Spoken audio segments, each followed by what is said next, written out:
Thanks, Madam Chair, and thanks to our colleague and the witnesses who are here at our inaugural legislative hearing on the subcommittee, so way to go.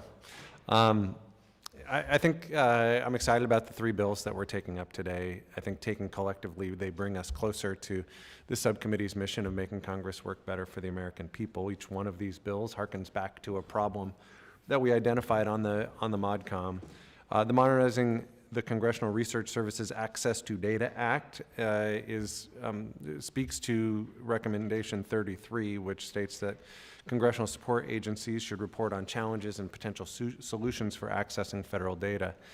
Director Newland, thank you for doing just that, which paved the way forward for this bill. CRS statute, developed in the 1970s, states that federal agencies need to comply with data requests from Congress to serve congressional committees, and it mentions that CRS is responsible for otherwise assisting individual member offices with informational requests. However, given the lack of explicit statutory reference to personal offices, you've indicated that you at times have struggled to access necessary information from federal agencies to execute your mission of serving committees and personal offices alike. Your customer service mission to Congress is very important. As I've mentioned before this subcommittee previously, my team and I regularly use CRS. The amendments and bills and letter ideas we put forth are better because of CRS's involvement and support to us. Thank you for not putting out a restraining order against my team. It matters that you have access to the federal data you need to do your jobs to update reports on timely and pressing issues proactively and in response to specific requests that you have access to that is on par with that provided to other legislative branch support agencies like the CBO, for example.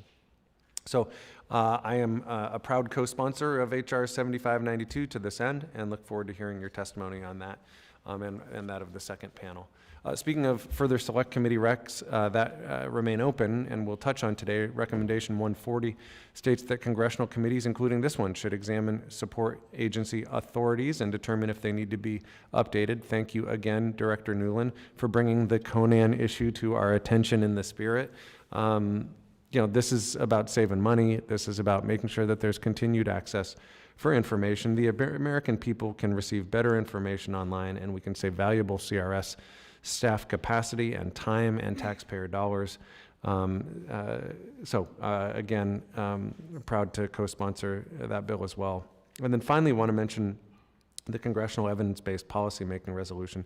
Part of what makes this subcommittee work and what sets us apart is our commitment to looking at problems, collecting a common set of data and facts about them, and then respectfully negotiating the potential solutions and then charting a path forward. Call me an optimist, but I think that this institutions and members of both parties from every ideological persuasion could benefit from a similar approach. Simply put, though, we need sound evidence and nonpartisan facts about the pressing problems facing the American people.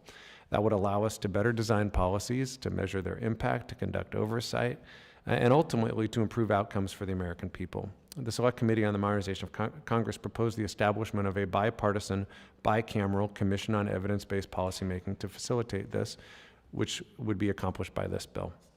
This commission approach is supported by precedent as well. Former Speaker Paul Ryan and the senior senator from my home state, Patty Murray, previously led an effort to establish such a commission specific to the executive branch, which was an effort I was proud to support.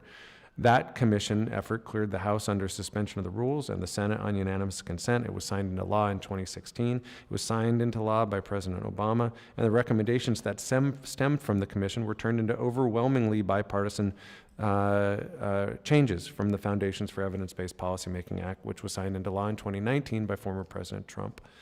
The problems we face as a nation are hard, but the idea that we will deliver more for our constituents and for our country with a common set of facts does not have to be hard. One of our witnesses today, Nick Hart, with the Data Foundation, was involved in those past executive branch efforts and can shed some light on how the legislative branch can get this right. So thanks again to my colleagues. Thank you to Subcommittee Chair Bice, our subcommittee colleagues, and to each of our witnesses for taking time to be here today. Look forward to your thoughts and suggestions regarding these bills. And just appreciate your partnership on this important work of trying to make Congress work better for the people we represent. And with that, I yield back.